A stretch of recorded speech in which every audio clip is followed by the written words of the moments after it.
Cannetella from the Grey Fairy book.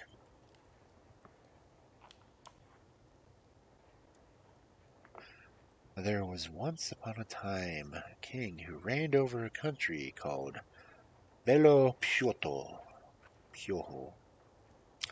He was very rich and powerful and had everything in the world he could desire, except a child.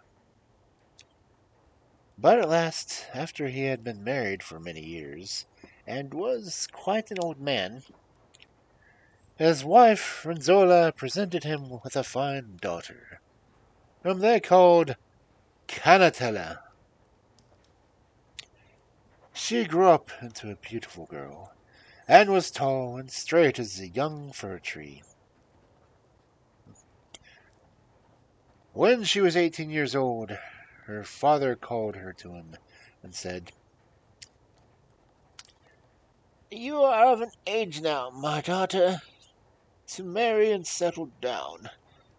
But as I love you more than anything else in the world, and desire nothing but your happiness, I am determined to leave the choice of a husband to yourself. Choose a man after your own heart, and you are sure to satisfy me."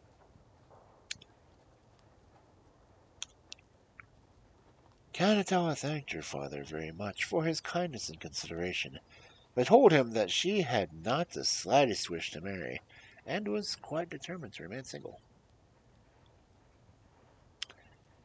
The king, who felt himself growing old and feeble, and longed to see an heir to the throne before he died, was very unhappy at her words, and begged her earnestly not to disappoint him. When Cannetella saw that the king had set his heart on her marriage, she said, "Very well, dear father, I will marry to please you, for I do not wish to appear ungrateful for all your love and kindness. But you must find me a husband handsomer, cleverer, and more charming than anyone else in the world." The king was overjoyed by her words, and from early in the morning till late at night he sat at the window and looked carefully at all the passers-by in hopes of finding a son-in-law among them. One day, seeing a very good-looking man cross the street, the king called to his daughter and said, "Come quickly, dear Cannetella, and look at this man. I think he might suit you for a husband." They called the young man into the palace and set a sumptuous feast before him, with every sort of delicacy you can imagine. In the middle of the meal, the youth let an almond fall out of his mouth, which, however, he picked it up again very quickly. He hid under the tablecloth. When the feast was over, the stranger went away, and the king asked Cannetella, "Well, what do you think of the youth?"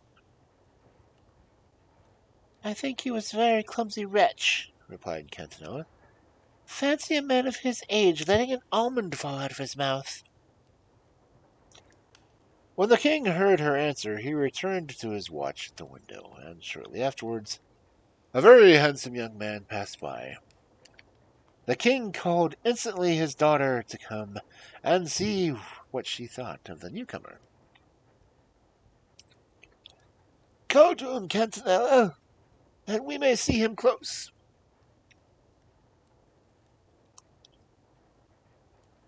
Another splendid feast was prepared, and when the stranger had eaten and drunk as much as he was able, and had taken his departure, the king asked Cannetella how she liked him.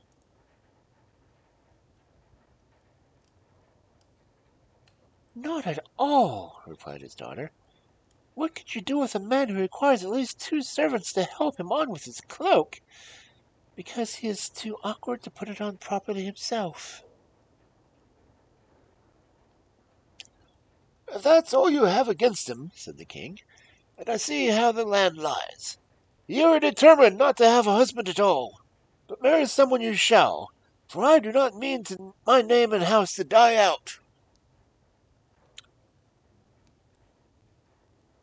Well, then, my dear parents, said Cannetella, I must tell you at once that you had better not count upon me, for I never mean to marry unless I can find a man with a gold head and gold teeth.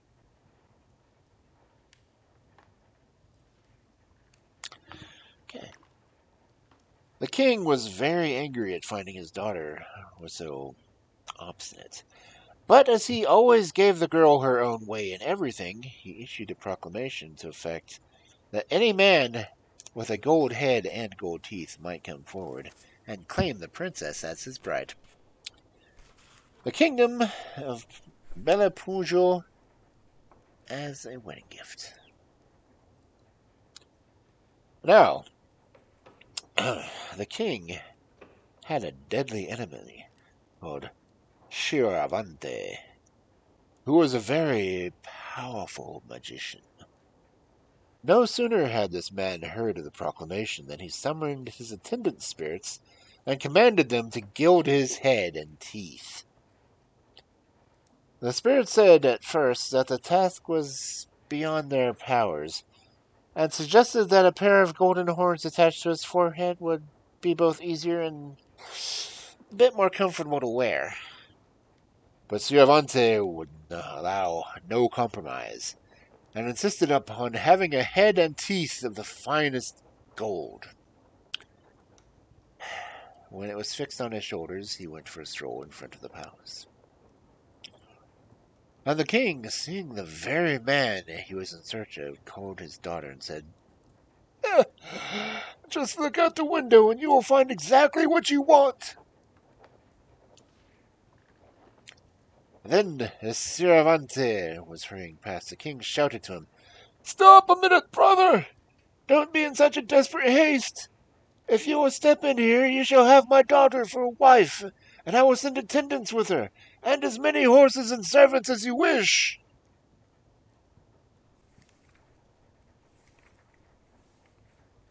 "A thousand thanks," returned Scirante. "I shall be delighted to marry your daughter, but it is quite unnecessary to send anyone to accompany her. Give me a horse, and I will carry off the princess in front of my saddle, and will bring her to my own kingdom, where there is no lack of courtiers, servants, or indeed of anything your daughter may desire."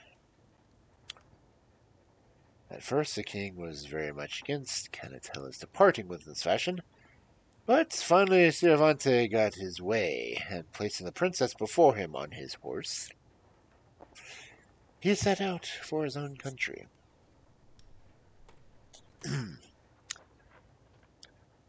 Toward the evening he dismounted, and entering a stable he placed Cannetella in the same stall as his horse, and said to her, "Now listen to what I have to say. I am going to my home now, and that is 7 years' journey from here. You must wait for me in this stable, and never move from this spot, or let yourself be seen by a living soul. If you disobey my commands, it will be the worse for you." The princess answered meekly, "Sir, I am your servant and will do exactly as you bid me, but I should like to know what I am to live on until you come back."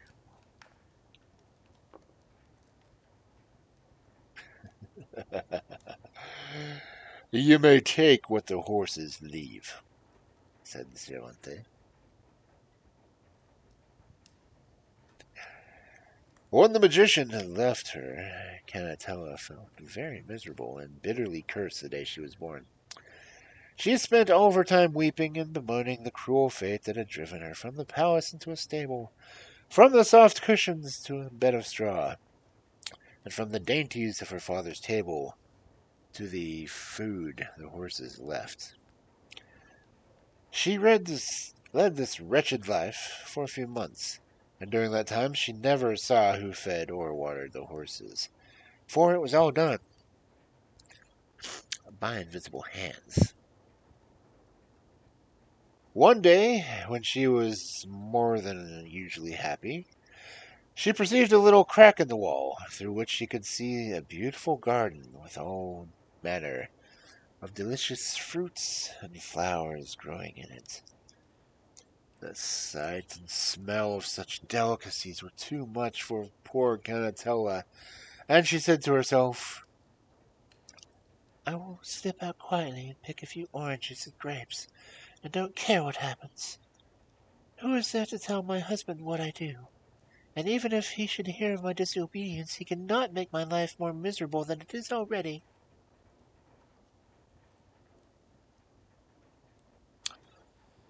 So she slipped out and refreshed her poor starved body with the fruits she plucked from the garden.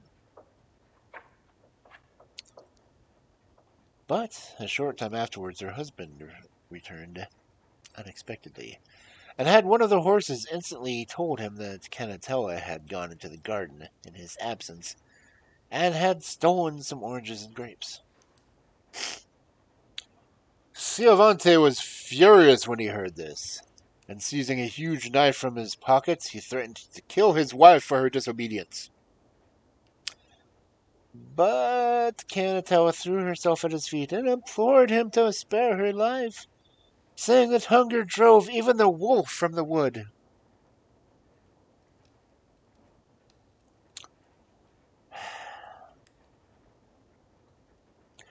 At last she succeeded in far softening her husband's heart, that he said, I will forgive you this time and spare your life.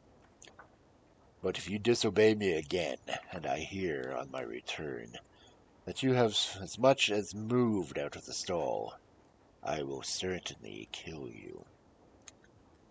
So beware, for I am going away once more, and shall be absent for 7 years.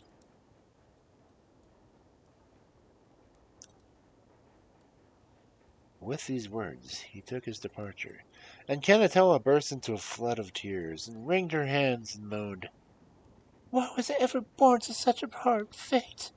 Oh, father, how miserable you have made your poor daughter. Well, his fault. But why should I blame my father? For I have only myself to thank for all my sufferings. I should have cursed head of gold, and hath brought me all misery upon me.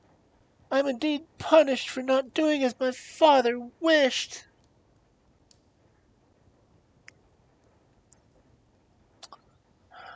When a year had gone by, it chanced one day that the king's cooper passed the stables where Cannetella was kept prisoner.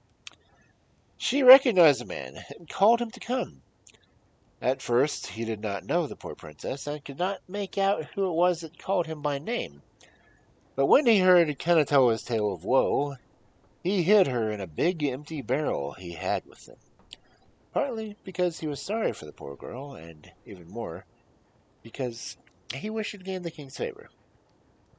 Then he slung the barrel on a mule's back, and in this way the princess was carried to her own home. They arrived at the palace at 4 o'clock in the morning, and the cooper knocked loudly at the door. When the servants came in haste and only saw the cooper standing at the gate, they were very indignant, and scolded him soundly for coming at such an hour and waking them all out of their sleep. The king heard the noise and the cause of it, and sent for the cooper, for he felt certain that the man must have some important business to have come and disturbed the whole palace at such an early hour.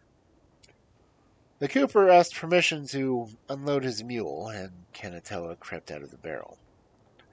At first the king refused to believe that it was really his daughter, for she had changed so terribly in a few years, and had grown so thin and pale that it was pitiful to see her. At last the princess showed her father a mole she had on her right arm, and then he saw that the poor girl was indeed his long-lost Cannetella. He kissed her 1,000 times, and instantly had the choicest foods and drinks set before him. After she had satisfied her hunger, the king said to her, Who would have thought, my dear daughter, to found you in such a state? What, may I ask, has brought you to this pass? Cannetella replied, That wicked man in the gold head and teeth treated me worse than a dog, and many a time since you left have I longed to die. But I couldn't tell you all that I have suffered, for you would never believe me. It is enough that I am once more with you, and I shall never leave you again, for I would rather be a slave in your house than a queen in any other. In the meantime, Cervante had returned to the stables, and one of the horses told him that Cannetella had been taken away by a cooper in a barrel. When the wicked magician heard this, he was beside himself with rage, and hastening to the kingdom of Belo Puerto, he went straight to an old woman who lived exactly opposite the royal palace, and said to her, "If you let me see the king's daughter, I will give you whatever reward you would like to ask for." The woman demanded 100 ducats of gold, and Cervantes counted them out of his purse and gave him to her without a murmur. Then the old woman led him to the roof of the house, where he could see where Cannetella was combing out her long hair at a room in the top story of the palace. The princess happened to look out of the window, and when she saw her husband gazing at her, she got such a fright that she flew downstairs to the king and said, "My lord and father, unless you shut me up instantly in a room with 7 iron doors, I am lost." Specific. "If that's all," said the king, "it shall be done at once." And he gave orders for all the doors to be closed on the spot. Then Cervantes saw this. He returned to the old woman and said, "I will give you whatever you like if you will go into the palace, hide under the princess's bed, and slip this little piece of paper beneath her pillow, saying as you do so, 'May everyone in the palace except the princess fall into a sound sleep.'"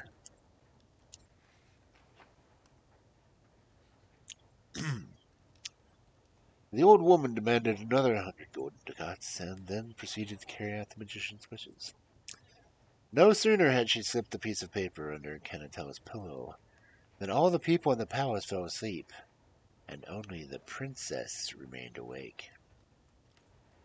Then Cervantes hurried to the 7 doors and opened them all one after another.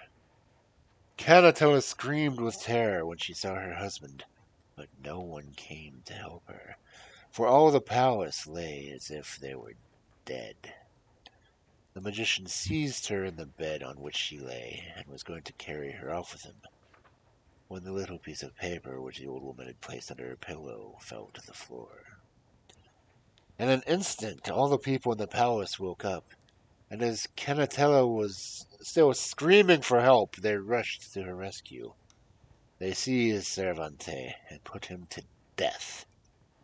He was so caught in the trap which he laid for the princess. And is often so case in this world. The biter himself was bit.